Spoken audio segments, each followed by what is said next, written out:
All right. I guess it's about time. What time is it? We're technically a minute early, but you know what?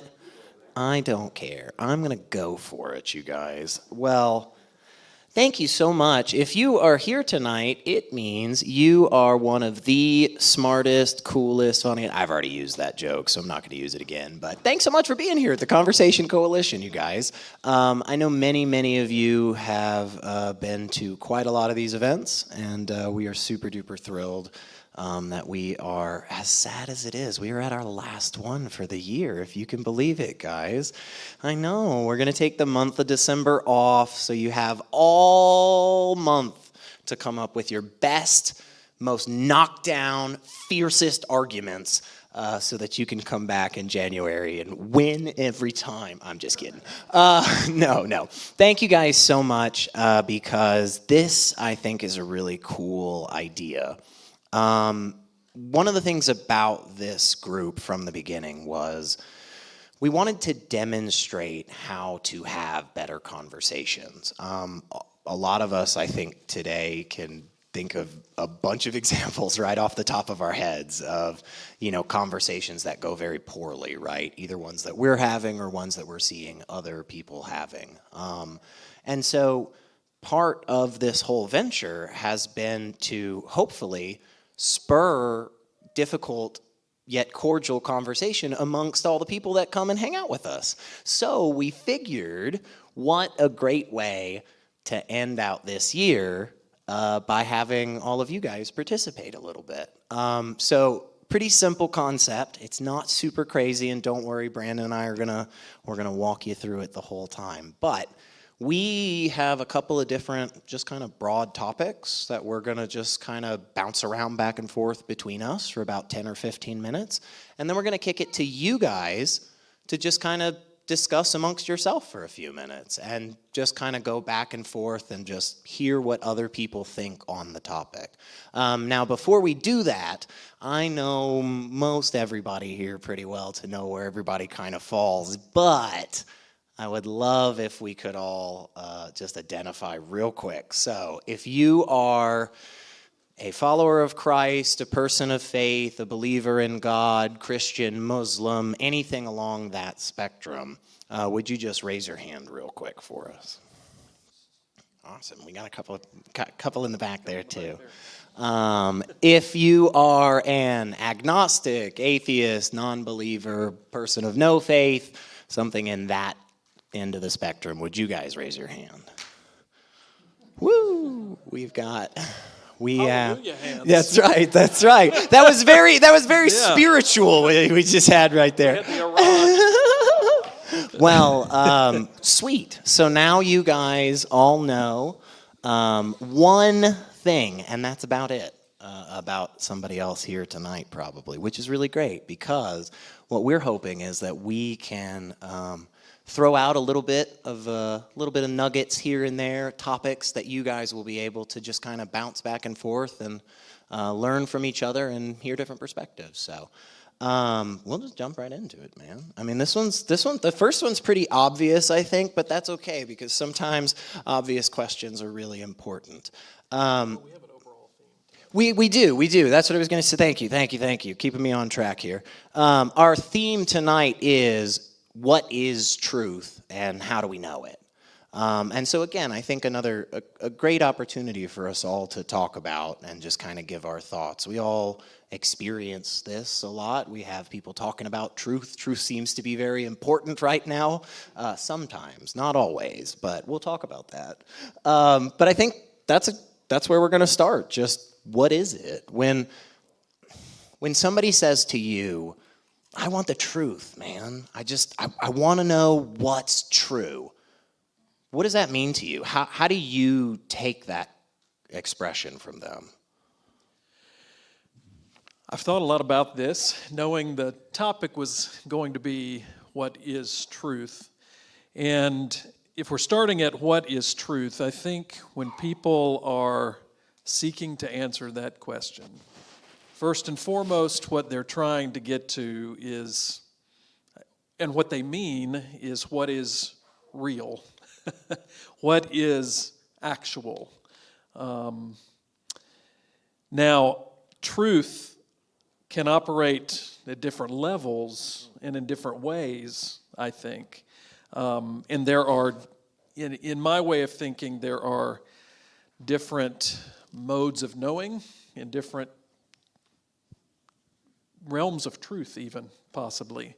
But in general, I think when you say what is truth, people are trying to get to the essence of what is real. And when I say real, I mean that makes sense of the world around us and comports with what we understand to be and be a part of. And I think that's broadly where I sit too. I'm one of those people that, has spent way too much time reading, German definitions that are just like this long for a single word, because that's how those philosophers love to talk. And oftentimes nowadays when somebody says like, what do you mean by truth, or what's true to you? The term that comes to my head is correspondence. And again, exactly what you're saying. Like, we all drove here, we all came here tonight, right? It was raining for me, Like, that seems to correspond to what the world is outside.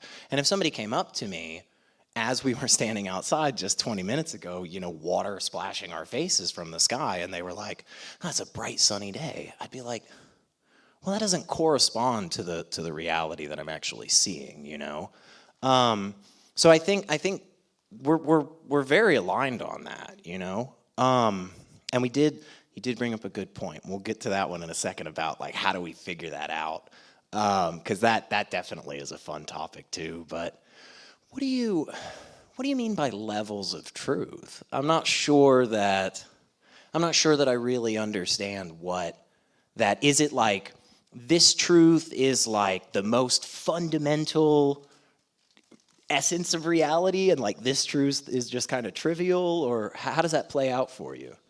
Well, I don't know if it's quite as easy as to say this is the essence of reality. I was thinking more in terms of there are different realms in which we think about our lives, about the world around us, and depending on which thing we're talking about, there may be truths that are more essential to those and truths that are not. So, for instance, if I'm talking in a purely scientific mode, let's say, what can we prove about the world through the scientific method? I think there are probably going to be some essential truths there that are at least fairly verifiable, sure. Right?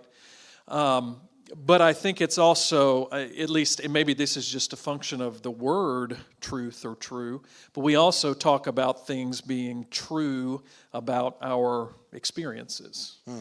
There is truth. There's truth to the concept of love, for instance, but I don't think it can be boiled down to just the essence of our biology. Yeah. There is truth about, like there are things that we believe are real, and yet we still have to figure out how to define them. For instance, one thing that might be debated a lot right now is what is character, right? I think we all agree that there's something called character. Sure. And we want people to have good or decent or moral character. But what is true about that? There's some things I might say are the deep essence of that character. Sure. There are other things that may not be. So, are we talking about, so if I'm talking about truth in that realm, it's very different than if I'm talking about truth from a scientific perspective of, is the earth round? Sure. Right. Right. Yeah. Or evolution or any of those. Right. Okay. So so do you think at any one of these levels for you that there isn't that same kind of strong correspondence to the world outside, like to reality, whatever that is. And we can talk about that too, like what the heck is that?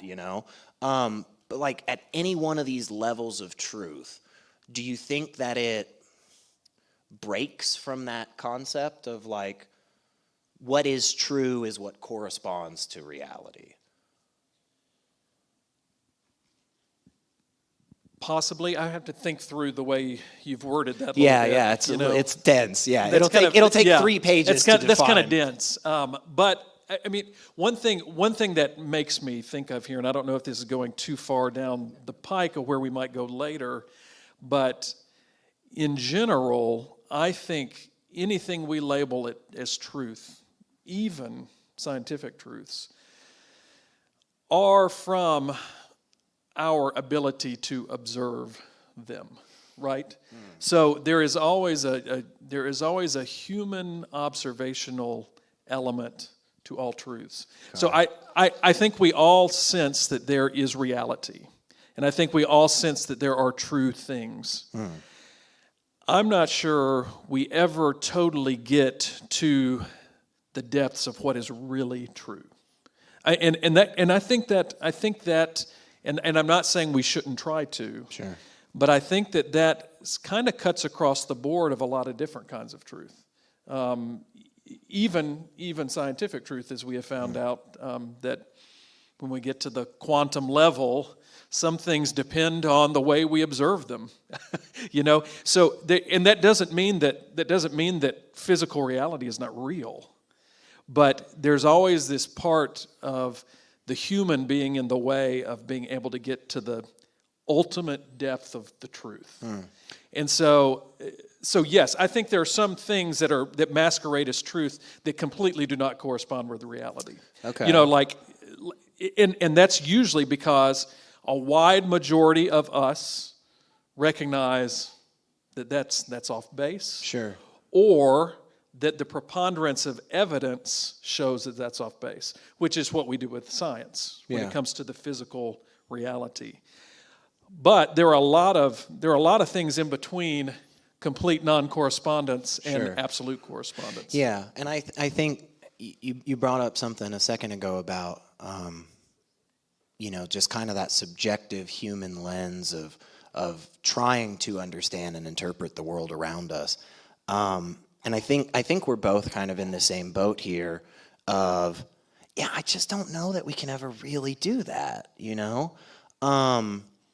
I like to think in the same way that human beings have done so well with categorizing everything else, that's a squirrel, that's an octopus, this is a chair, that's a car, all the things that we do, right? I like to think that there's probably some description out there that makes sense of people in our societies and but it kind of does. It feels like we're a squirrel trying to figure out all the actions of other squirrels, and that just seems almost impossible. I don't know if I want to say impossible, but do you agree with that? And then if so, is that a problem for us? Like, do we just not have the ability to know what true things are? I don't think we don't have the ability to grasp at truth. I just think we're always learning. I think we're always learning. We're always responding to what we perceive and what we can judge and what we can quantify and all of those things. And I think in our discussions that we've had before, even though I'm a person of faith, and even though I still have a religious understanding of things, and I look at the world through a particular religious lens as well. If I were pressed to talk about what best tells us about the physical reality, I too would say science and the scientific method does the best job at getting us close to what is the truth about the essence of actual reality. Okay. Right? Well, so then I have to wrestle with how do I put my understanding of my faith into conversation with that, which I've done a lot of work on over the years, and I'm not sure I get it quite right.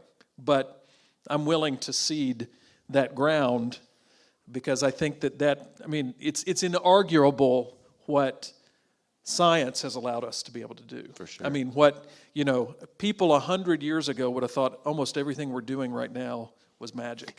Yeah. From talking through this microphone to Right. having all our little devices here to Right. streaming online so that people could watch it around the Yeah. world. I mean, that is amazing, and science tells us a lot about this physical reality we're in, and also helps us interact with it in new ways that can be helpful or harmful. Yeah. You know. Yeah. Well, I'm glad you talked about some verification stuff. I'm glad you talked about some science. I got some questions about some science and some Bible stuff here in a second, because I think where we should go next is how how do we know what is true? But before we do that, of course, I want to throw it to you guys, and I want to hear what you guys think. If you have thoughts on it, just shout them out. We do have this microphone. I had somebody, if they would run up and grab it real quick. Fantastic. Just throw a hand up and we'll just pass it around and just shout out some thoughts real quick.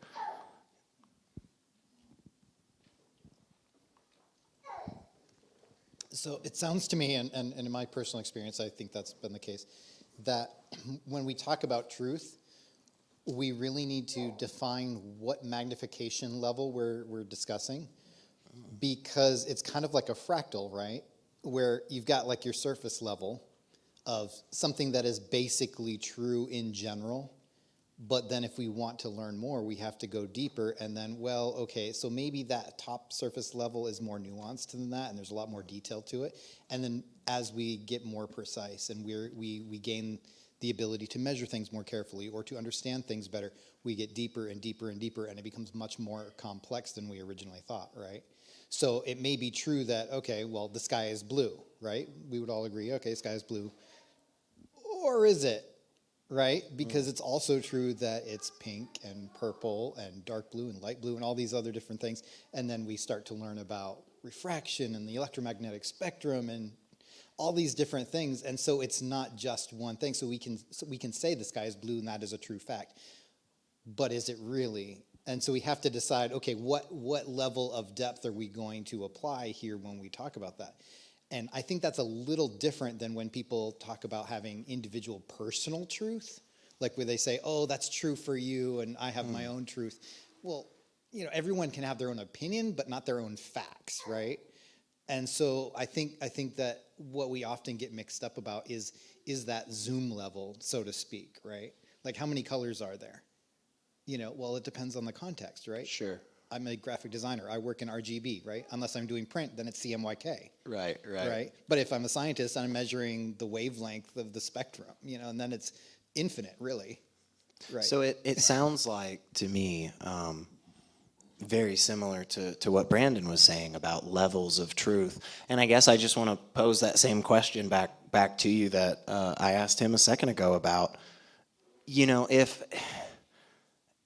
if the truth is so varied like that, it just seems like there's just nothing to hold on to. I mean, how do you not go crazy? You're not knowing the truth. Okay. Seems like we don't know anything. Well, but so for me, because there's this disconnect between the digital and the analog, right? We like things to be nice and convenient, binary, black and white, right? Or in the case of numbers, we like things to be like round whole numbers, the TV volume or whatever, right? But in the real world, the closer you zoom in, the more irregularity you're going to see. Right, so even a perfect square, if you've got a cube you're holding in your hand, if you zoom in, that is not smooth, right? Those edges are not perfectly straight. There's a lot of variety in there. As the more and more you zoom in, it becomes like a crazy mountain range at microscopic level, right? So, for example, we can all agree on pi, right? 3.14. Everybody agrees. That's truth, right? Sure. Yeah. Or is it 3.1415962, whatever, right? Right. So which is true? Well, both. It depends on the amount of precision that matters for your application. So I think ignoring numbers. If we're talking about truth about any other fact, it always comes down to, well, how much does it matter as far as like how much do we want to round this fact or this truth, right? So rounding truth in the sense of like, well, this is true enough for this situation. Because there can always be somebody who says, well, no, actually, and try to give you all these extra decimals. But in this case, does it really matter? Sure. You know sure. what I mean? So yeah, rounding is sort of something that I think that we need to think in terms of like significant digits of truth. I like that, rounding the truth. I like that. Although it does almost sound like a euphemism for lying, right? I didn't lie, I just rounded the truth a little bit. That's right, that's right. Who else has some thoughts? Shout them out. We'd love to hear them. I'm struggling with how to say this. Full disclosure, I'm a boater. And there are coves in Old Hickory Lake where if Brandon asked me, is that a good cove to anchor in? I would say, no, it's too shallow. And that is true if you have a boat that draws as much water as my boat does. Fair enough. I'm not dissing your boat, Brandon. I'm just. But so, in part, the truth is related to not only the person who's defining it, but the question from whom the question comes. Because yes, some coves are fine for boats of all depths, and some coves aren't. Mm-hmm. So all of that is true. That's my example. You can pull it apart. I appreciate that. And if you don't mind, real quick, I'd just ask, are you a person of faith, follower Yes. of Jesus? How does that thought for you, how does that influence or affect or guide your faith? Or does it? Is it just something that, hey, I don't even think about that when I go to church? I do, and I have struggled with that as I try to interpret the text, scriptural text, to persons. I have to listen to, I have had to listen to where they're coming from, or my best guess at where they're coming from. Yeah. Because if I answer it in one way, I might just mess them up. But if I can answer or respond to them in a way that allows them to stretch their minds and their faith without blowing it up. Yeah. That was a wishy-washy answer, but it's also true. Yeah, sure, yeah. I appreciate it. Yeah. Anybody else, please? We got a few more minutes on this topic, but we'll happily move on to some others. We got a few, so. So we gather here in a place of worship, and specifically with believers and non-believers, because we like to talk about spiritual issues and that kind of thing. And I think one thing that's often taken for granted, especially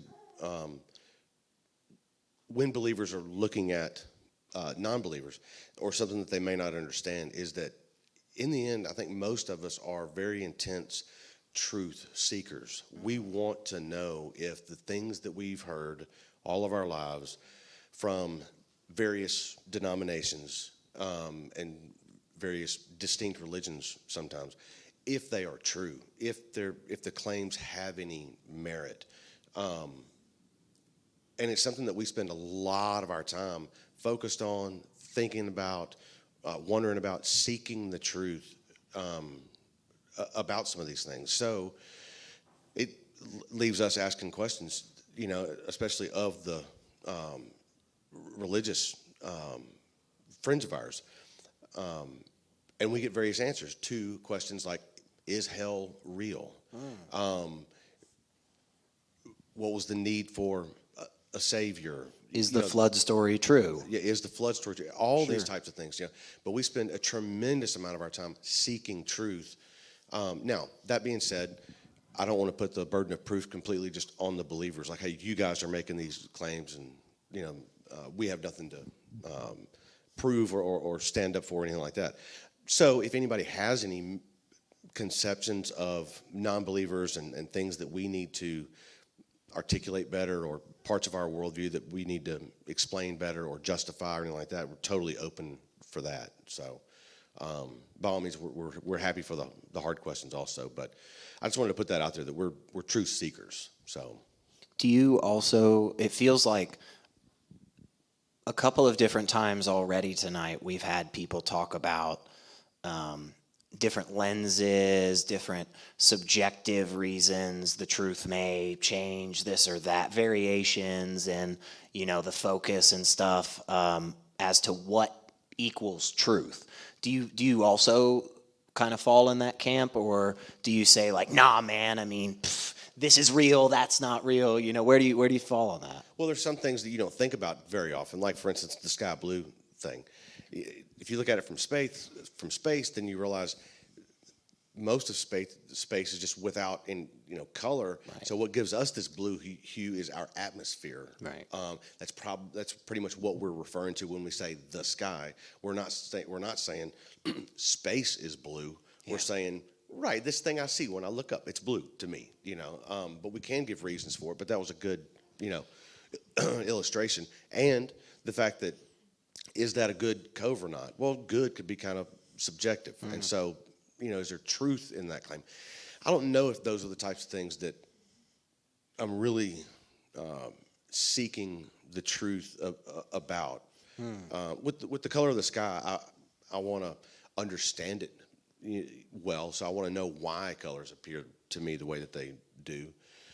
But at the same time, I'm aware that there's colorblind people. So to me, that wall looks fairly, grayish blue, but to somebody else, it might look totally different. So what's true for me may not be true for them from their perspective. So, but those aren't really the things that I feel like we spend a lot of our time on. Sure. So it's the more important, it's the life or death type things. It's do I have a good reason to base my life on these understandings? That's where we really spend our time. Well, and you mentioned, the burden of proof for religious people. I also think again, it depends on which religious people you're talking to, and how also we interpret what is most, like also for me, like when I hear you say, ultimately, even though you're a person that respects science greatly, you're like, ultimately, whether the sky is really blue or not is not my ultimate concern. Right. My perspective on my religion, now this is not true for all Christians, and I will claim that. And if a Christian is somebody that has to say that everything in the Bible is 100% literal, then they're going to have to be able to justify that pretty well, with some other corroborating fact, in my opinion. But for me, like talking about whether there's a hell or not, that is important to me because of the damage that can do. Right. Mm-hmm. But like whether Noah's Ark truly weathered a flood and situated upon Mount Ararat, that as a fact doesn't matter to me as much as what the story of Moses has taught. I mean, the story of Noah has taught me in my life. Does that make sense? And so I'm also not totally, I personally, and this is not all Christians, but I am not necessarily concerned first and foremost with the ultimate truth of the Noah story. Mm-hmm. I suspect that it's rooted in something real that happened, a flood or something like that in the ancient Near East, because there are a lot of flood stories. And I assume it was people trying to make sense of the world around them. But I find great truth still in the story about Noah's faithfulness, Noah's belief that even in a world that is about to collapse, and it looks like even God's given up on them, that there's still hope. That speaks a different kind of truth to me that's important to my life. I kind of like this little back and forth thing too. I think that's kind of fun. So we're just gonna kind of roll with this and just go on the fly. I think those conversations sometimes are even more super interesting. So at any point in time, if you guys have a comment or a thought, just throw the hand up real quick, and we'll acknowledge it. We'll get you the microphone, say a few things, and we'll just keep chatting. And if another person says something that you want to respond to, again, just throw the hand up, and we'll just let it go. And I was gonna go with how do we verify the truth, but I just want to call an audible. I just want to see, we're talking about this concept of, kind of it sounds like certain things, whether or not they're true, aren't particularly consequential. And so we don't really go through a bunch of effort to figure that out, Like, the sky being blue is a really good one, I think, because, if tomorrow somebody came up to you and was like, hey, actually, it's kind of a shade of green, I don't know that much about my life would change. I don't know that I would radically see the world differently, like, oh my God, they've been lying to us forever or anything, Or like they take Pluto away as a planet. Or they take I'm still Pluto mad away. about that. That's a great one. That's a fantastic one. Yeah. We have all these criteria out there for years about what a planet is. And then one day somebody's like, hey, wait, guys, Pluto doesn't match. With that being the case, right? And I think that's where, again, you were saying something similar about the Noah story, right? It does seem like, from both of our perspectives, there are at least a couple of things that are really super duper important as to whether or not they're true. Like, from my perspective as an atheist, I would say it is kind of important whether or not a God is real. Right? Because I feel like, and maybe not the case, you guys, I can be pretty stubborn, I'll be honest, but I feel like if it were demonstrated to me to the same level that, it's demonstrated that chair's here, or that you drove here, or any number of things, I feel like I would believe that, okay, cool, God's real. Maybe not this particular version, maybe not Jesus Christ, but okay, cool, God, right? So, that's a pretty important truth for me, right? And I think there would be certain things from the believer's perspective as well. Again, that one, like whether or not God's actually out there, is pretty important. So, how would we figure that out, I guess? What do we do with that? That one seems to be a really, really important thing. Flood story, fine, didn't happen. Again, this is kind of how you perceive, if you perceive God is real, or that there's a divine, or if that makes sense to your experience of reality. It depends on how you come at that too. Like you said, that God is out there. Right. I think for a lot of our Western Christian history anyway, which our culture has been steeped in. For sure. There's been this division of the out there, the heavenly, the supernatural, and then the natural. And in fact, there's streams of Christianity that I would say want to help us try to escape the material just to get into the supernatural. Maybe even to the detriment of caring about the material world at all. Or maybe even not caring if we hasten to the destruction of the material world, because then that means everything will be made new. Right. Right. So that kind of stuff. But, one of the reasons I still believe in God is because I have And this is not something I can verifiably prove in a scientific way. But it has been my experience that I have a sensation and have even seen the ways that I think that when people lean into the presence of God and the Spirit of God, that it has power to affect their lives, to change their lives, to reshape their lives. I wrestle a lot right now in theological realms where theologians are thinking about how God is actually at work in and through all things. And so I don't really think of a God out there. I think of a God that is. Just like, really in a lot of ways, my trust in God is not so different from my trust in the material reality that science points to, in my opinion. Because in the end, even science can't really quite tell us like what the beginning was. Can't quite tell. And it may be able to someday, I don't know. Sure. But it hasn't gotten there yet. Yeah. So I have to, at the end of the day, I trust that things are real because I experience them as real.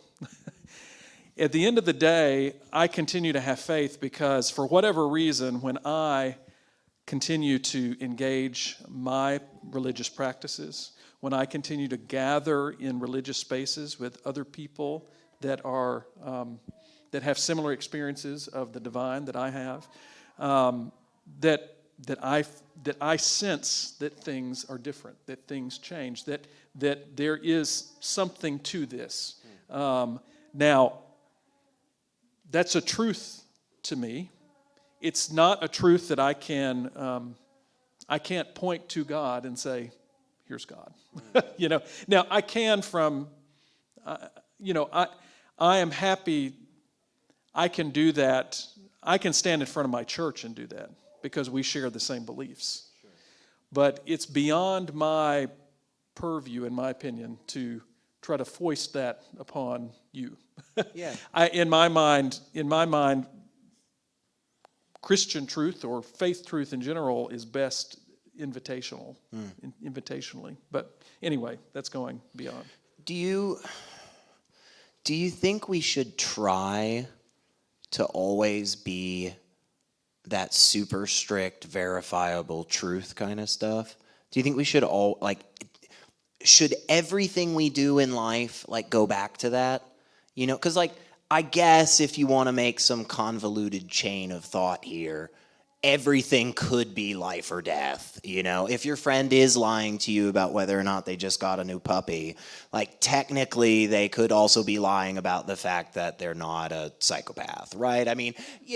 Sure, right? And they're just waiting until you feel all lulled into security to come over to hang out, to watch a football game and eat some nachos and then whatever, right? I guess we could do that, but I don't know. It seems to me again, with certain things, with a few of these, while the life or death consequences aren't immediate, right? As 2 bottles in front of us, both clear liquids, one of them's poison. Well, it's pretty important to know which one is true before I drink this bottle of water here, right? Please. I will say, I personally think, even though I say that the existence of God is I can't be like, there's God's face over there, that kind of thing.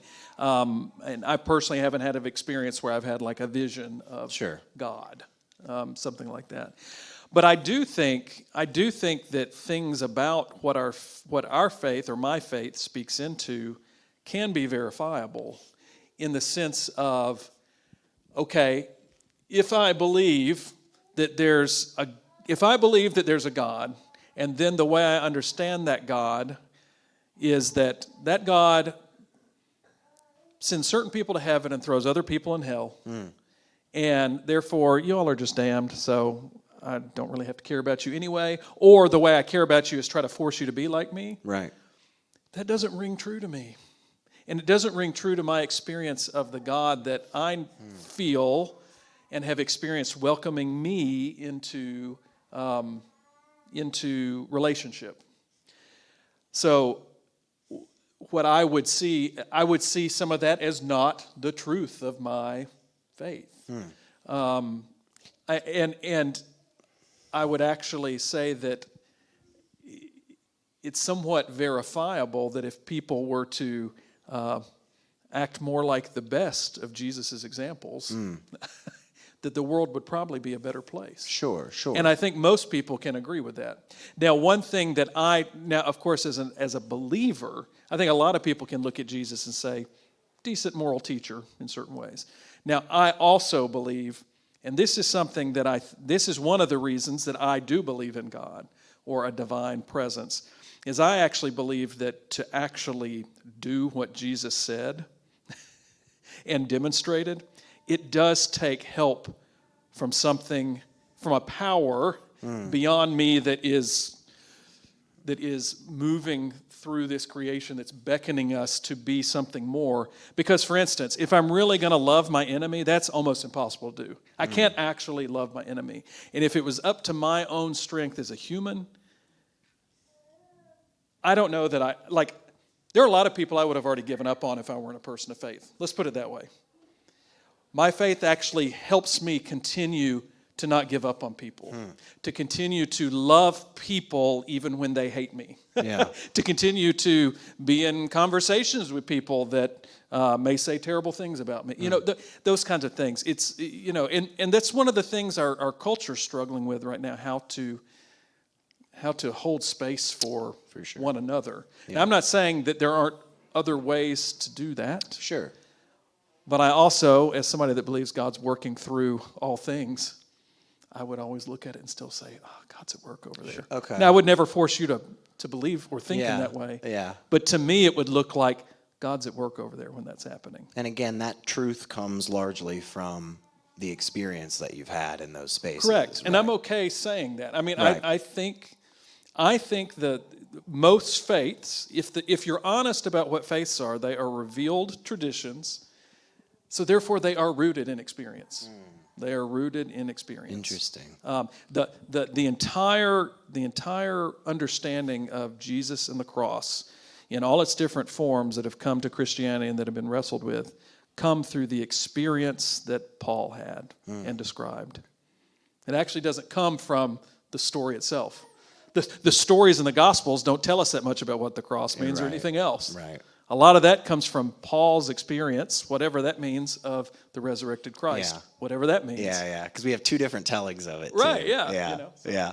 Well, okay, I definitely want to hear some thoughts. Yeah, cool. We've already got a hand, so I'll hold I've got a response or two here, but Okay, give at the risk of sounding like I'm antagonistic here, when you talk about it's not verifiable. You see, you can't verify this, but you see in your beliefs that when people lean into that, they do better.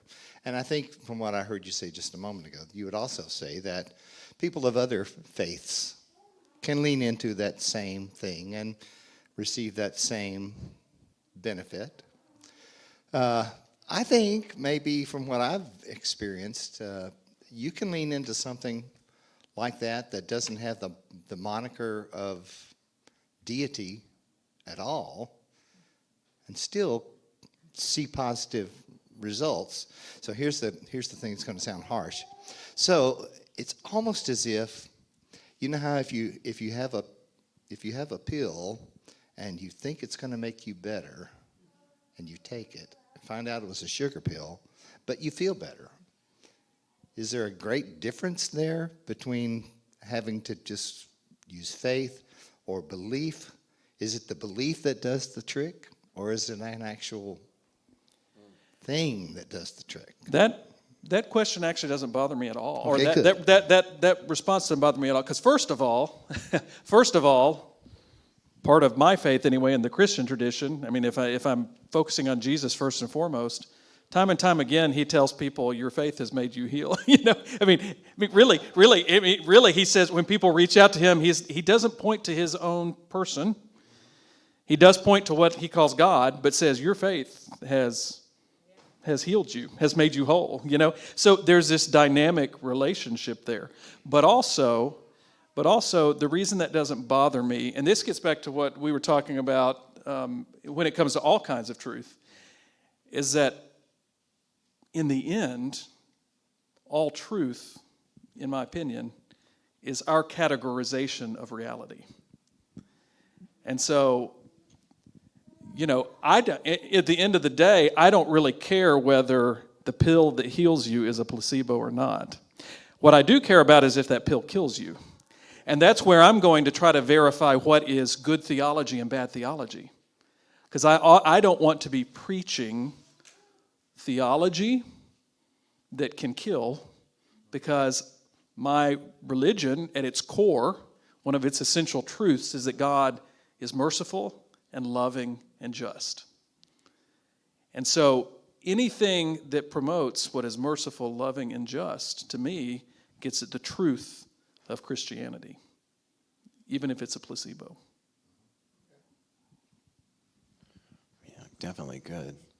Got some thoughts here. Not to flood you with more questions about Noah, but I love drowning in the flood. That was good. I was working on a pun for a minute there. I had to Yeah. get Well, that out. I'm expecting 40 days of these. Perfect. I've got boatloads. So, no, you mentioned, I don't want to go back to this, but I did have a question about it. You mentioned the idea that it doesn't really bother you if it's not factually true, that there's no really evidence for a worldwide flood. There's evidence for a flood around the Mediterranean at some point. A lot of different cultures were around there, and it would make sense that those stories would survive, and people would think that was the whole world to them, basically, at that time. I think where it got weird for me when I started looking into these things was Jesus talks about Noah. He talks about the flood. He talks about it in a factual way. He seems to affirm it and affirm its historicity. Talks about it in real terms as if they're real people. And if it didn't happen, if it's not a real thing, then what is he talking about? What is he referring to? He's not doing it in a metaphorical way. He's talking about it as if it were real. So, yeah. He's doing it, in my opinion, he's doing it in a way that anybody might rely on the meaning-making mechanisms of their people. Mm-hmm. So it's kind of like like one of the truths that we wanted to speak about our very first president was that he was very truthful, right? And so we made up a story about him and his cherry tree, right? Mm-hmm. But that myth is rooted in a real person, is rooted in his real character, and tells something about what we hoped for our people. In the same way, Jesus, and a lot of Christians forget this, Jesus was not a Christian, Jesus was a Jew. And he was a practitioner of the Jewish faith, often arguing with leaders who were religious and held a lot of power, both over their people, and I don't mean over their people in some kind of, I want to be careful because there's been so much used in Christianity to be anti-Semitic. And I want to be clear that when I say this, I'm saying that there were certain religious leaders, at least according to the text and the way it's written. And you do have to remember it was written by the winners too, so they do a good job of trying to make certain religious leaders look really bad. But in general, he was in the realm of arguing with religious leaders. So I don't go into a theological debate without talking about theological things. I don't go into biblical discussions without talking about the Bible.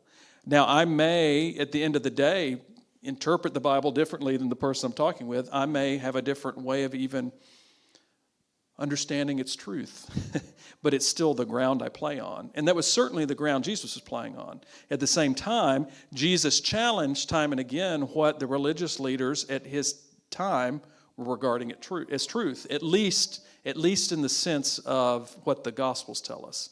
So, for instance, he would do things like he would lean on the Mosaic law and say, "You have heard it was said, an eye for an eye, a tooth for a tooth." And he says, "I tell you, love your neighbors yourself, turn your cheek, do these things." he played in the realm in which they made meaning. And that may not have been ultimate deep truth in the sense of what we understand as scientific reality today. But I don't know that that's what Jesus was doing. I don't read Jesus that way. Now, I might be wrong. I don't read Jesus that way. Does it? Okay, let me see if we could just do a rapid fire real quick. Like literal, physical, scientific, verifiable, global flood, Noah put all the animals in a boat. Yes or no? No. Okay. What's the chariots of fire going up to heaven and stuff, like Ezekiel type stuff? Like, are there literally people ascending from earth, a mountain, up to the clouds? Probably not. Okay. A man, a human being, starts getting a following 2,000 some odd years ago, kind of like Eastern Mediterranean area. They call him Yeshua. He gets crucified. 3 days later, he's alive again. Scientific, physical, verifiable? Scientifically verifiable? No.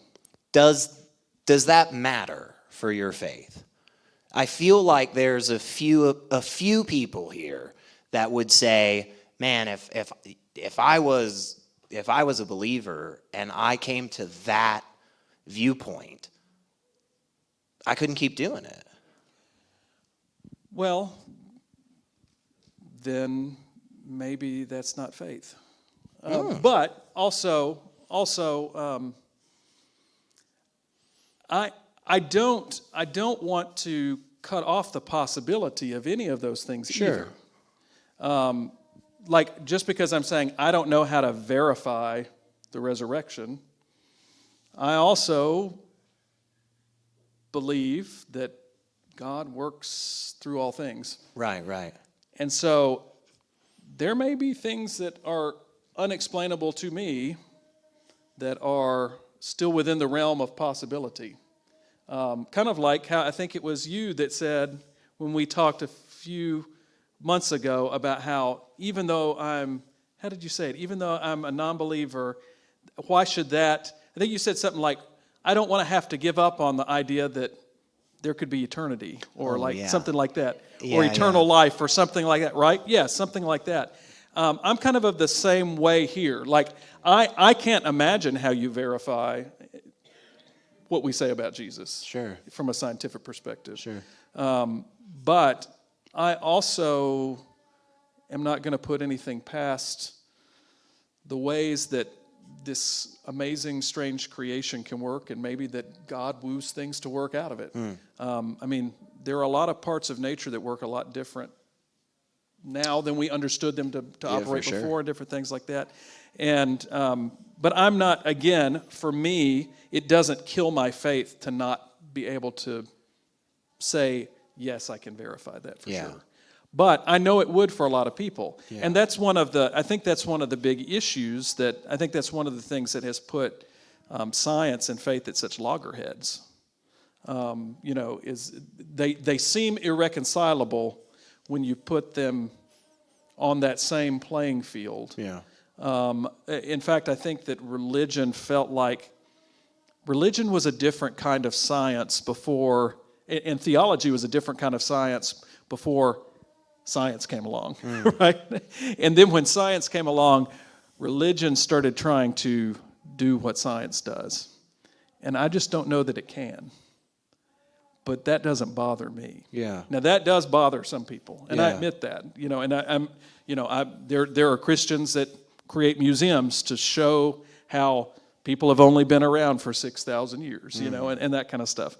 I can't reconcile that with what our experiential knowledge of creation actually is, but I still sense that God is in creation. So I have to figure out how those two meet somewhere. Well, and the story that has made sense to me and that came to me through my heritage is the Christian story. Yeah. And I've wrestled with whether it still rings true for me.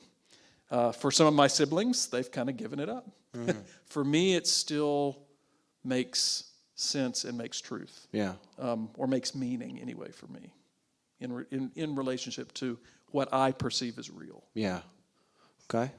Anybody else got any thoughts? If you got a hand, while she's walking around, I'll say I do think one space where that hardcore scientific search for truth oftentimes struggles where your religious truths, so to speak, seem to have more kind of longevity is in spurring action or change of behavior. Unfortunately, it doesn't seem to be the case that when you just go out there and tell people like, oh my gosh, this is dangerous, we don't seem to stop doing it. You know, like for whatever reason, we've all probably had an experience where you like straight up tell your friend like, oh man, the bagel bites are really hot, and he's like, oh yeah, sure, whatever. Yeah, and then he goes back to bite it again. So like, what is that disconnect where the religious truths seem to have a bit more of an oomph to make people change, to make people kind of do stuff, whereas the straight science doesn't seem to, I don't know. There's not a lot of science, although there's more being written these days. More scientists are writing in ways that I think appeal more to our human reality as well, our human truths. I think Carl Sagan did that really well early on. I think that's one of the reasons he gained such purchase in the 70s and 80s, because he knew how to remember that the knowledge he was gaining through science could speak to the greater wonder of what it means to be us and be in this place and be these tiny specks of stardust that actually can think about the rest of the stardust, you know? Yeah. And I think the more science learns how to do that, it gets a little bit more like religion.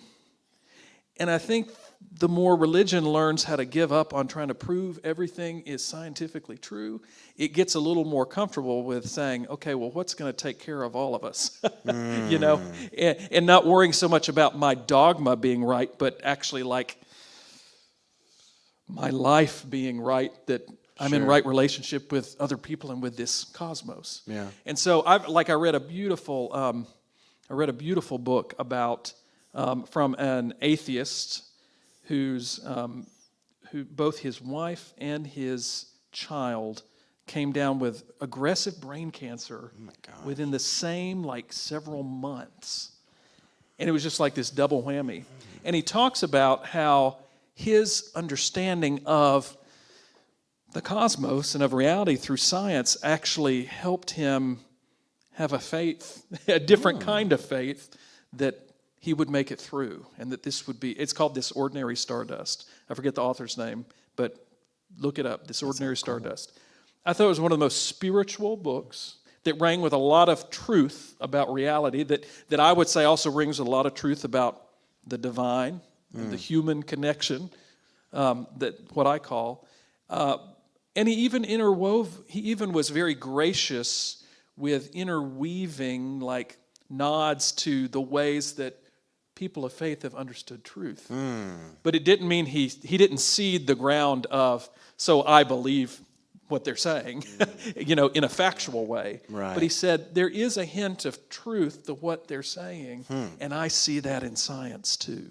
It's a beautiful book. Yeah. It's probably my favorite spiritual read of the last few years, is written by an atheist. An atheist, yeah. I like that. We had a thought right there. Okay. Does it bother either one of you guys the limitations that we have to determine these ultimate truths? So from a religious perspective, does it bother you that God put us in the circumstance that they did, that we find ourselves here with some limited abilities to determine all of these questions, the big fundamental questions, right? There's lots of misleading, confusing things, and here we are trying to do our best. Does it bother you that God would put you in that situation? And for Elliot, does it bother you that despite the scientific method and intellect and reason and our best philosophical guesses and Carl Sagan and science, that ultimately this whole thing remains somewhat of a mystery to our existence? Like, does that limitation that we will probably die not really knowing the plot, does it bother you guys? Yeah. Yeah. I love that question. It's a phenomenal question. And I will say, at this point in my life, it doesn't.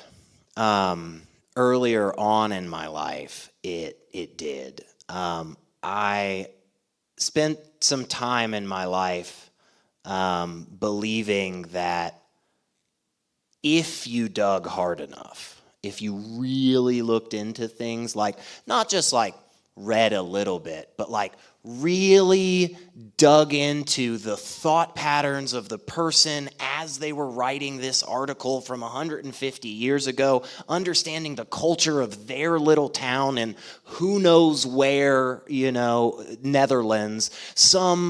If you could just get to the core of it, you could really know everything about it. And that was somewhere around the time that I started becoming a nerd with philosophy and started getting to this idea of like, oh yeah, what does it mean to be true? How do we know stuff? And then pretty quickly in that journey, I discovered that it seems to be the case for a long time now, like couple 1,000+ years, a lot of people been thinking about that exact same question, and they keep coming back to the same place, which is, at the core is a really big hole, and nobody has an answer. It doesn't matter what route you take, Generally speaking, a lot of people in this space will talk about one of three avenues, and it's actually even called a trilemma, because we can't seem to figure it out. We just can't seem to figure it out for whatever reason.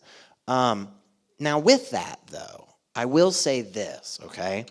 I'll pose a quick scenario for you, because I think when I started wrestling with that thought, this kind of helped me get through that, which is, even though we may never get to the complete and total grounding or the beautiful one equation that just explains everything of the universe in an overview, we can make a lot of progress that is really, really important, right?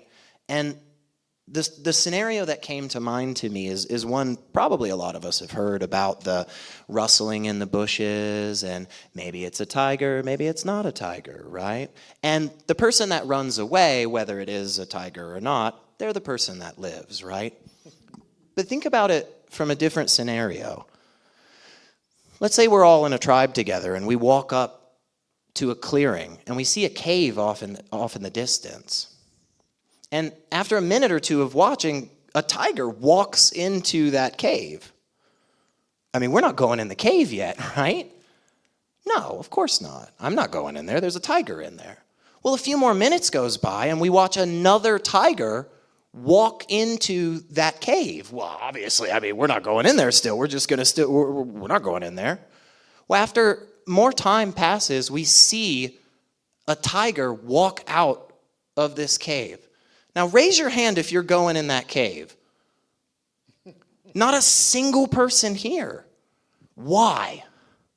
Because even though we don't understand absolutely everything about that tiger or that cave or the universe as a whole, we can still make incredibly valuable progress. That being, I can count to 2. I can definitely do that.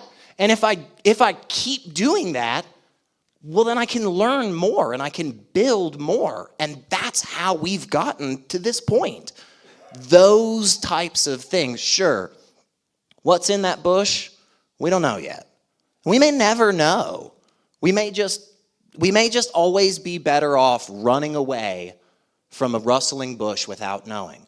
But I can tell you this, I'm still not going into that cave with a tiger in it. And that's important. That's valuable, because I think if you do that enough, you get things like flat screen televisions and really cool cars and airplanes that fly all over the world and really valuable medicine that saves millions of lives. But I will, to go back to the disappointment of I will just say, we probably never going to figure that one out. We probably never going to figure that one out. And I think if you think about that for a little bit of time, it is a bit of a bummer. There is a happy side on the other side, but it is a valley of depression. So I'm sorry. Go. Well, I was thinking, though, that there might be someone that would walk in that cave. There could be intrepid people that, after they see 2 or 3 tigers go in that cave, go, I want to see what they're up to. You know? And that also is a potential truth to that situation. Because I was actually, when you were talking, what made me think of that was you were talking about the rustling bush, and I thought if Moses had run away from a rustling bush that was freaking him out, he would have never met God. And in fairness, not tigers, but Daniel was hanging out with some lions at one point. That's right. Exactly. So I mean, So all of that. For me, I kind of land where you are in the sense that it doesn't bother me as much as it used to. It may bother me again. I don't know. I remember as a young child being a lot more scared of death, for instance, of that not knowing of what is. As I've gotten older, I've come to realize that part of the truth of being human is that we all die. And while that's not completely comforting, there's some comfort in that truth, that it's one of the things that everyone, at least I think, unless technology catches up with us really fast, it's one of the things that everybody on this planet that I share with right now will experience, like me. No matter whether they're a Republican or a Democrat, whether they're a Christian or an atheist or a Muslim, whether they're anything else. And that reminds me that one of the biggest truths then is that if there is something special about being human, whether it's because we're made in the image of God or whether it's just because we're human and we can do pretty amazing things with our little brains, then we ought to be taking care of each other in these moments that we do have. But it doesn't bother me ultimately that I can't explain everything, because I just don't think I'm meant to understand everything. And that's okay. In fact, the world would be pretty boring if I understood everything. And I wonder if in a certain sense, the way I think about a creating God is that you asked, would I be mad that because they put me in this situation, right? The way I think of God's unfolding, creating energy in the world is that it is ongoing, and so it's not done yet. And also that I also wouldn't be here without everything that happened before. I mean, and that's also as verifiably a scientific fact as we could. I would not be here. Seems to be, yeah. And that's a really amazing thing to think about, that all of the course of the history of the cosmos led to me, and it led to you, and it led to you. That's powerful. But on the flip side, I will say the enormity of that sometimes does freak me out a little bit. And I think Elliot and I met before this talk just to kind of go over some of this and say, what do we think about this stuff? We had some pizza last week and just sat around and talked about this for a while. And we both looked at each other sort of towards the end, and we both said, it really kind of is freaky that we just agree that we can't really come to the ultimate truth. And it is a bit unsettling for us, because we as limited creatures want to be able to categorize everything and want to be able to explain everything. And unfortunately, that's not going to happen in our lifetimes, I don't think. Maybe some wonderful hybrid AI cyborg generated singularity being will be able to do it. But, I don't think it's happening in our lifetimes. And that, I do have a question now. I have a thought on that, but I know you had something. Do you have the microphone still? Yeah. Yeah. So yeah, my brain's been, the gears are turning. Good. Now, so I got a few things now that have been building up.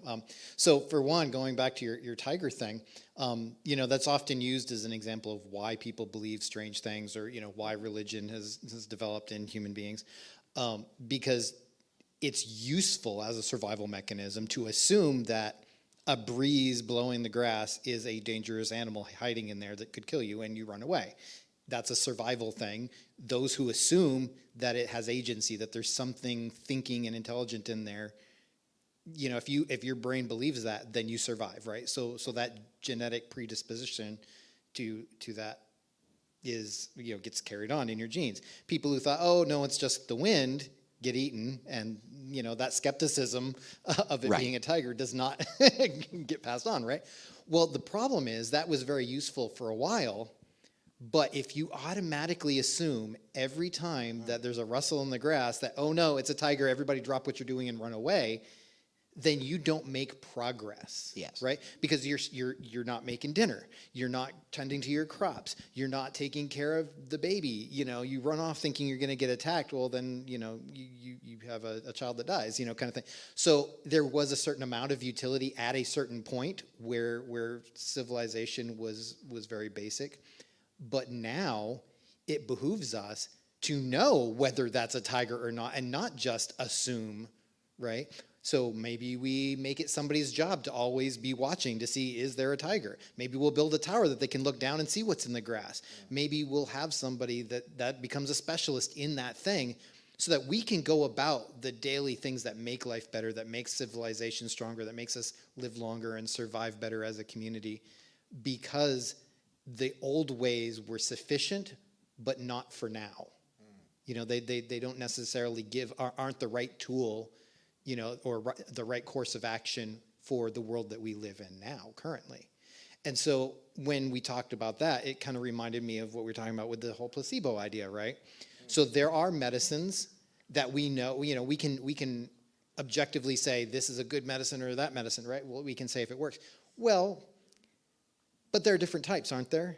Like, we will use different medicines for the same thing depending on the circumstances. Sure. For example, we have medicines that are controlled substances that we only use for people with specific conditions, not because they don't work, but because there may be some other things about them that it's not the best choice for a lot of other people. Or, for example, if you've got somebody in severe pain, are you going to give them morphine? Well, it depends on who it is. Some people are more predisposed to addiction. Some people, it could cause them problems physically. But if you're on your deathbed and we just want to make you comfortable, we really don't care if you get addicted. We really don't care if this medicine screws up your liver, because you're going to die anyway, right? So for you, that might be the right choice. And so understanding all the baggage that come along with those different drugs, for example, is part of the decision of, it's not just, is this true or not? It's, does it fit your circumstances, right? So when we're talking about the boat, right, we can say, oh, is this a good place to tie up your boat? Well, sometimes the answer isn't yes or no. It's, well, the water is 6 feet deep here. And that is the truth. Whether that matters to you or your boat can handle 6 feet, so if that is the right place for you, is a judgment that you have to make for yourself based on that objective truth. So we can't necessarily give you the answer of whether or not you should do something, but we can give you objective results that we can measure of what will happen if you do. Sure. Does that make sense? Yeah, I think I'm following, and I think while there's so much that I agree and like about what you said, one of the things that keeps bouncing around in my head is this thought that I brought up just a second ago about the motivating power, from the religious truth side. The scientific truth side tells us you have an 85% chance of doing this correctly, right? And if you do it correctly, you win the gold medal and yay, America, or whatever, right? But that doesn't seem to get people to, when you really think there's a tiger in that bush about to kill you, man, you book it. I mean, you run so freaking fast. I mean, you will stop absolutely anything. I mean, how many people have ever been gardening or doing something outside and you're super focused on it, and for a split second you swear there is a rattlesnake there? I mean, you drop everything so fast. You're like, man, I got to get this done. I don't have enough time. I got to get it done by 3:00. You run back into the house, right? I mean, that motivates you, whereas actually, Brandon, there's only a 14% chance that it's going to be a poisonous snake out here. I don't know, man. Am I taking that chance? Well, and I think that's the point, though, isn't it? Is how much that fear is such a strong motivational factor built into our genetics, and why religion is so effective, especially if it's one that teaches things like hellfire and damnation, where you're going to be tormented forever. Well, and that's actually what I was going to pick up on that before you pulled that thread. I was going to say that the thing about this example is it is rooted in our reaction to fear, right? Mm-hmm. You're saying that is not a carte blanche, just overreaction to all fears is not beneficial to us today. And I agree with you. And that's where I would judge my religious beliefs on whether that's beneficial to me. So, for instance, I have on my computer here, I have a number of stickers, and I like people to see them when I go out doing my church work, because they don't see Christians with these stickers very often. But one of them here says, "Bad theology kills." Okay? So there's a sense that because there have been bad theologies that either are bad for us now and maybe didn't used to be in the same way, or maybe they've always been bad, but no matter what, there are theologies out there that are bad for today. There are understandings of God that are bad for today. Because, as we've said, we don't come to the full understanding of things in our life. And we certainly don't when it comes to, in my mind, of the things of the divine, if you believe in the divine. But to me, that does not say we throw out the entire religious impulse. To me, that says I need to calibrate, just like you need to calibrate your behavior when you run into a shaking bush and not just assume it's a tiger. I need to calibrate my understanding of what my faith is calling me to do and be. And I agree with you that faiths that are rooted in absolute fear and just scaring people of their existential, fate, or also of other people because they don't agree with you, that's not helpful anymore. It may have been helpful at one time, and it also may have been how people understood God at work at that time. I think it was misguided, though. I think Jesus, actually, though, in his own way, points to very different ways. For instance, Jesus doesn't say, look, there's a cross they're about to hang me on and nail me to. I'm running away. Jesus says, I'm going to stand before these people. They're going to persecute me. They're going to say I'm wrong. That are going to judge me, accuse me wrongly, that are going to say things about me that aren't true, that are going to arrest me and make an example of me. He could have fought or he could have run, any of those things. He said, I stand here. And I stand here as a witness to something greater, And so, I don't say that to get you to believe it or understand it or anything else. I just say that there are different ways of thinking about even the faith itself that don't necessarily have to be rooted in fear. I don't think Jesus demonstrated fear. In fact, Jesus tried to live out that admonition that comes from all the messengers of God throughout the Bible, which is do not be afraid. Jesus tried to not be afraid even in the dimmest of circumstances, even when people misunderstood everything he said and everything he stood for. And to me, that's very compelling, and it can lead to a different way of doing the Christian faith than we've been used to. But I want to caution too that way of understanding the faith has always been there as well. It just hasn't always been the most dominant voice. Just like there are many ways to marshal understandings of being atheist. Sure. You can be militant, you can be gracious, you can be something in between. There are different ways to comport yourself. And I think there are different ways to be religious, and I just think it's a miscalculation, especially if we believe that even if you only believe from a scientific standpoint that religion is a tool that we developed. I think it's been so effective at motivating, and I think what people of non-faith should be doing is encouraging people of faith to use their faith better. Ooh, yeah. And to learn new ways to use their faith. I like because that. I think faith is, and I think even some people like Richard Dawkins have come around to this to some degree, have started to say, maybe we were throwing out the baby with the bathwater. And that's my only thing, is I don't know that throwing out I'm not saying everybody's going to lean into the religious impulse or have it, but I don't know that throwing it out Completely is the solution. Yeah, and I saw we had something over here, I have a question that I'm going to ask and just kind of leave out there, but my thought real quick is just when you were talking about Jesus, regularly talking throughout, the Gospels about do not be afraid, do not be afraid. There is some scientific verifiable truth there about how it seems to be the case whenever people find themselves in a group setting and difficult or stressful situations, that type of confidence and that type of perseverance can often give people the strength and the motivation to continue. Again, what is that? Is that divinity? Is that spiritual? Is that just something about us as people? Mitochondria or mirror neurons? I'm not sure. And then my question, real quick, and then I want to hear what you have to say, is just because you were both talking about how useful a truth is, and one of the thoughts that kept bouncing around my head was,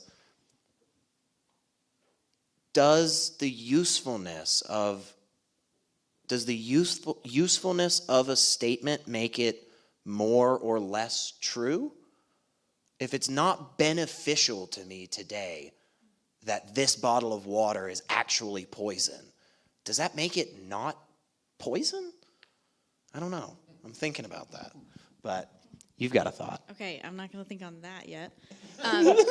But thinking about kind of how I experience faith as someone who believes, and thinking about the tiger in the bush, and if our instinct is to always run away, then we never experience the beauty of the wind, and like stopping and seeing the leaves rustle and feeling the wind on our face. And so my question was like, when did we go from always running away to like having the faith that we could be present, experience the beauty? And now in Tennessee, because of the knowledge that I have, I am much more likely to trust and have faith that there's not a tiger in the bush Sure. than if I were somewhere else. So I think my reason and my logic informed to allow me to have room for that faith, even though I'm not totally sure. Do you feel like that makes it difficult to still make progress?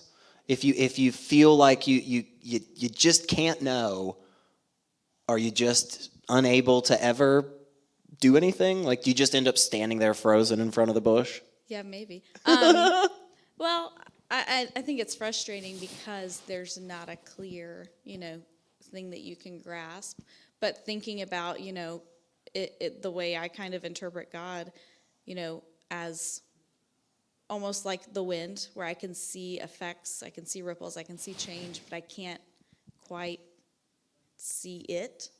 I can't grasp it. I can see how it affects things. I can see it caught in sails and things like that. I can see the changes that it makes in the world, but I'm never going to truly be able to see wind.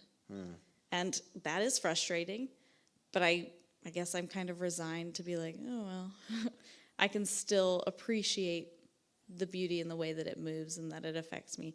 That doesn't mean that I require everyone else around me to say, yes, that is God.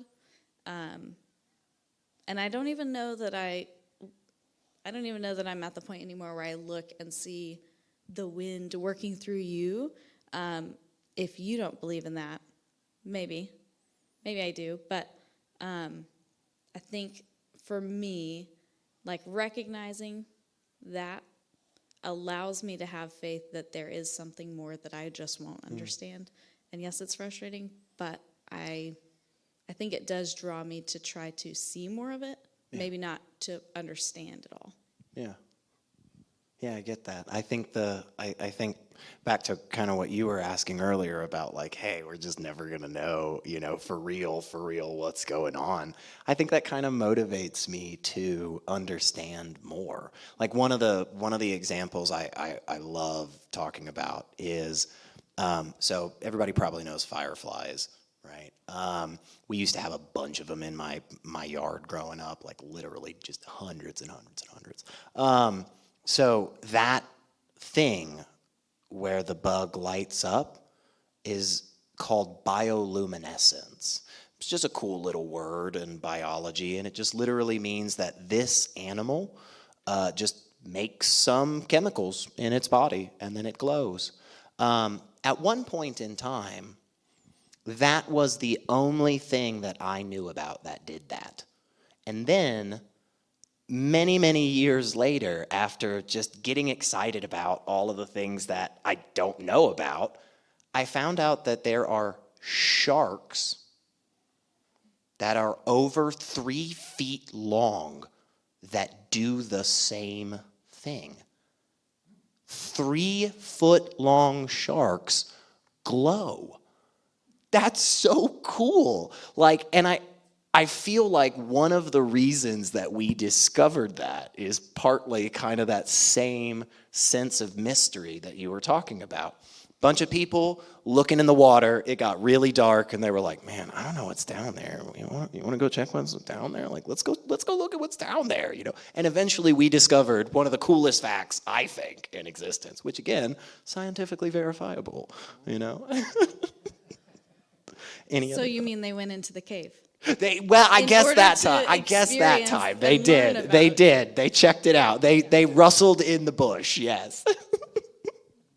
We got a thought back there.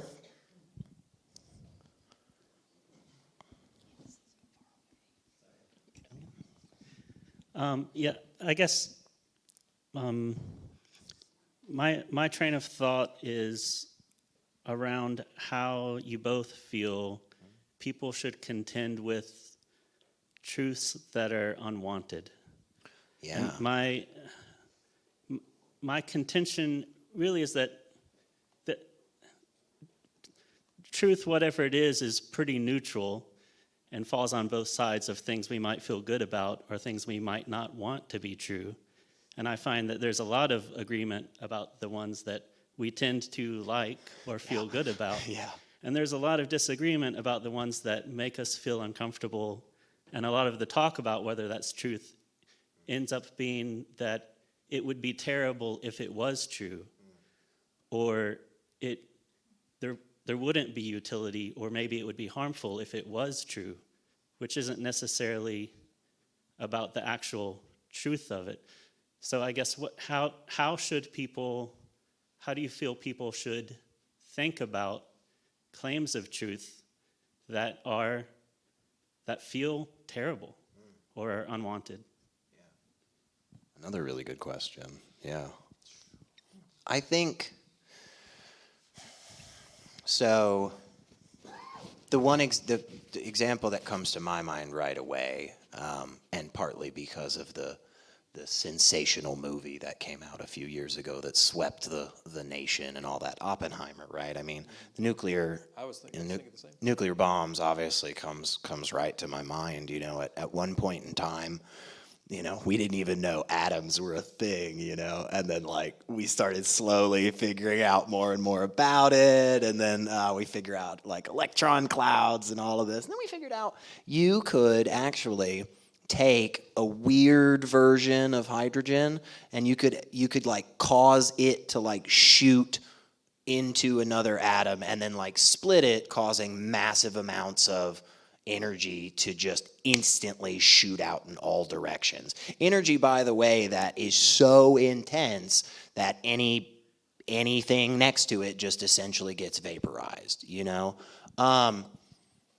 I think in a lot of ways that's kind of an uncomfortable truth. That's kind of one of those that's difficult.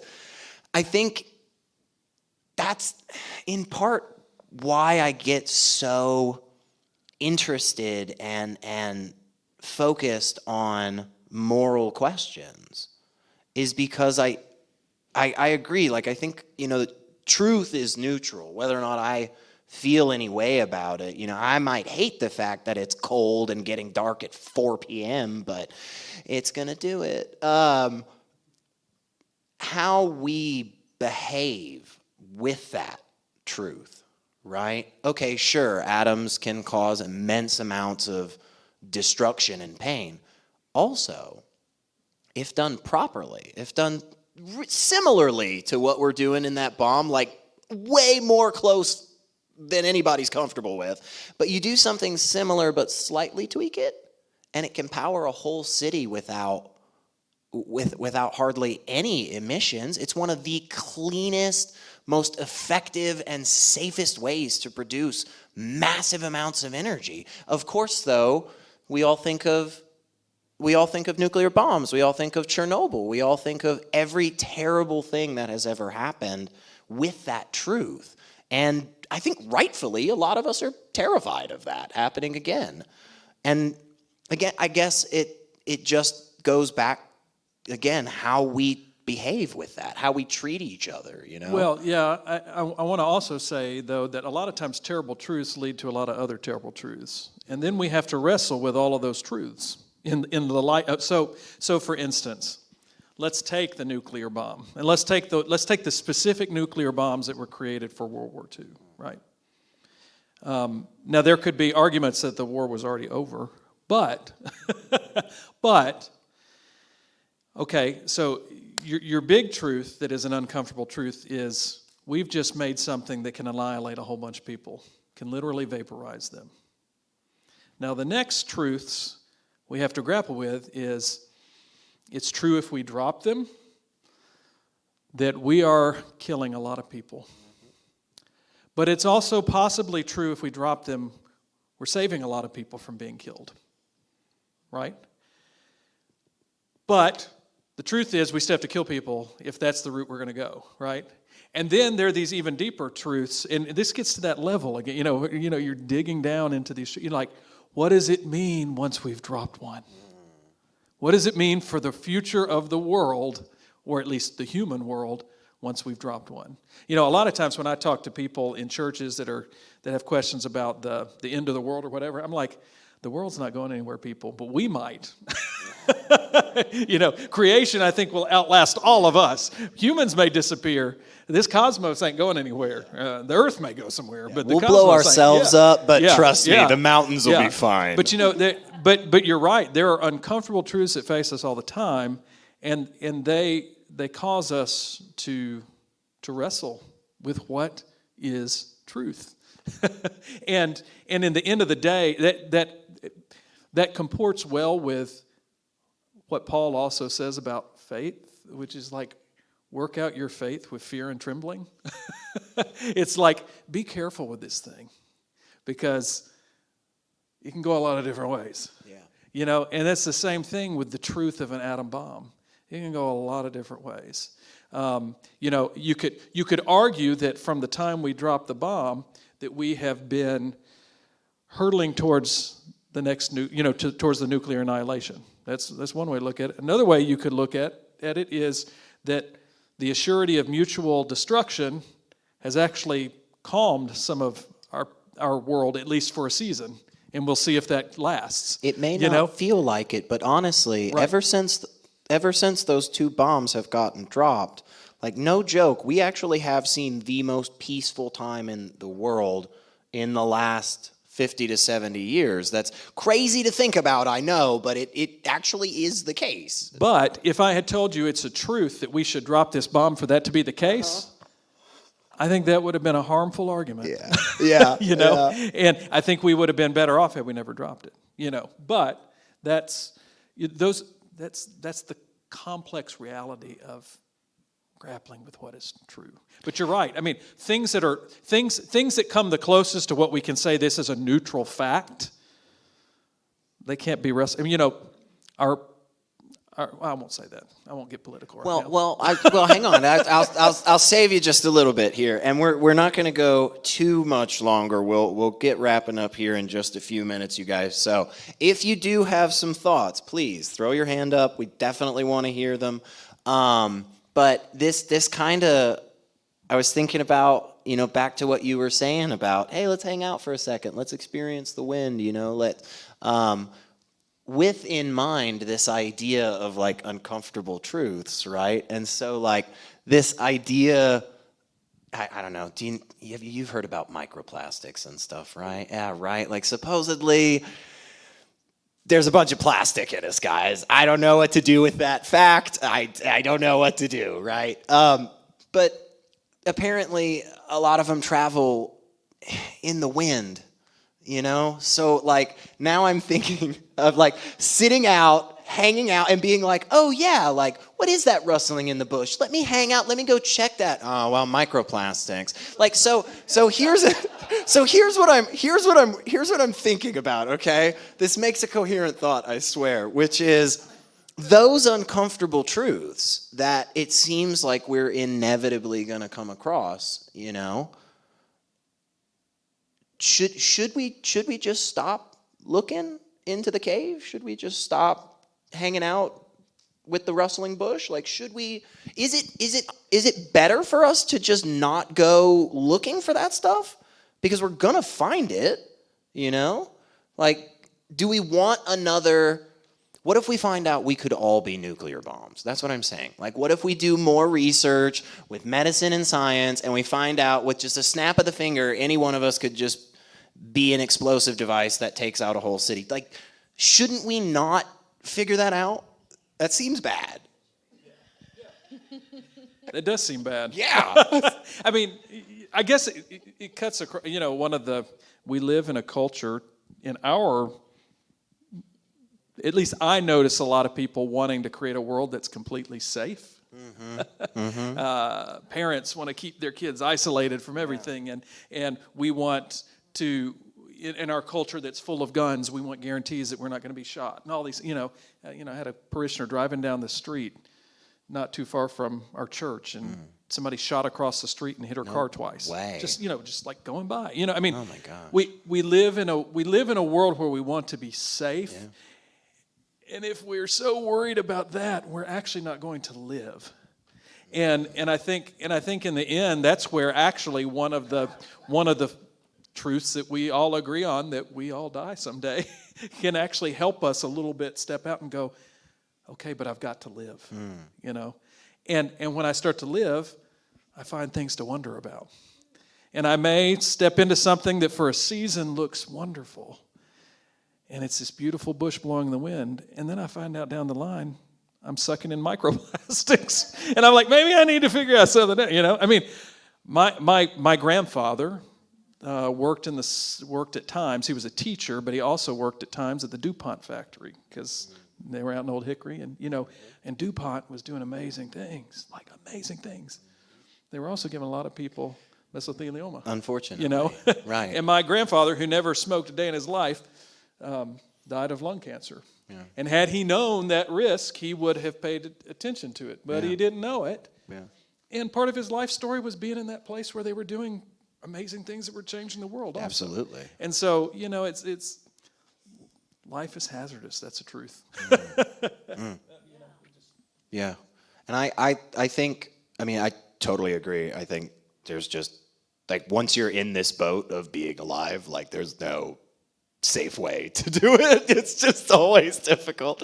And I think, I kind of think that spurs me to want to understand more and want to help others understand as much as possible, because the more that we know, I feel like the better we're able to, maintain that level of safety in whatever way possible, as much of a farce as it is, right? Just the same as we'll never actually know everything. There's always going to be that hole in the middle of our truth. We'll never actually be safe, yet we try to kind of get closer and closer to it with each time. I'll close with this because we're probably getting near time, but that makes me think of, though, that you're talking about the energy that faith often brings people. There's a lot of writing about Christian faith anyway. A lot of times it even has things like risk in the title, like that. There's a part of faith that is stepping out and taking this risk, right? Mm-hmm. And I think people that really get science and people that really pay attention to that are also prone to lean into those risks. And even though they may be concerned about figuring out how to be safer doing those things, they're also not afraid to do them. I think of my father-in-law, who is an atheist and worked for NASA for years. He's from England, so he was never going to be an astronaut. But he tried for years to get in the program. And if they would have let him get in a spaceship and go to Mars and never come back, he would have done it. He would have gone, because he wanted to go and he wanted to know. And his fascination with the reality of it all, of the cosmos, would have led him to take huge risks. Yeah. And so science can do that too. Mm-hmm. There are multiple forms of truth can do that. It's just harnessing the best of our truths. Yeah. I love that. And I'm glad you said that word. I like that. I like that concept. I like balancing risk and truth, and pragmatism was kind of something we were talking about earlier, how the utility of it, and I don't know, I guess this is a decent place to close, man, because I can kind of use those words in like a word cloud for all of y'all and say, hey, thank you again so much for being here with us for this event. And thank you for participating in this whole kind of venture over the last 2+ years that we've been doing it. I hope for sure that every single one of you still wants that mystery in your life, wherever you come from, whatever your belief system is, or lack of faith, or whatever the heck it is. I want you to feel just a little bit more safe every day. Little bit more, like you're getting just a bit closer to truth, right? As much as you can. And also, I want you to take a risk over this holiday season.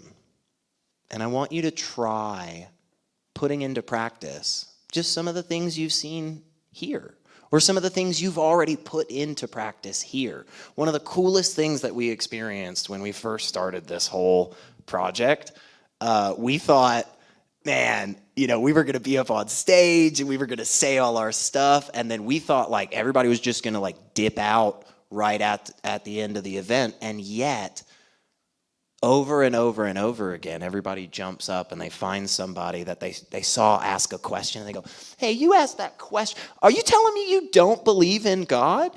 Hey, you're a person of faith. How do you deal with this? And that, I think, is the coolest freaking thing ever. I feel like a lot of us touched on the fact that there's still a lot that we don't know. And again, I want to challenge you. Take the risk over the next month or two while we're off, because we're taking December off, and try and figure out a little bit more of that stuff, and ask some people around you. Maybe they know too, Now, that being said, don't come back to me in January and be like, so Elliot, so my brother doesn't talk to me anymore because of Thanksgiving, and it's all your fault. So please don't rip your families apart. Practice what I did earlier and say, maybe I'm not going to bring politics into this. That's right. Know the truth of when not to keep pushing the issue. But seriously, guys, thank you so much. This is the reason that we do it. And so we're very excited that we've made it to the end of another year. We will be taking off in December. We will be back the last Thursday of January. I know that's a long time. So good news is if you sign up for our newsletter, I will bombard you with emails from now until then so you won't forget. I'm just kidding. I don't send that many. Anyway, get out of here, guys. Thank you so much for being here, and we'll see you all in January.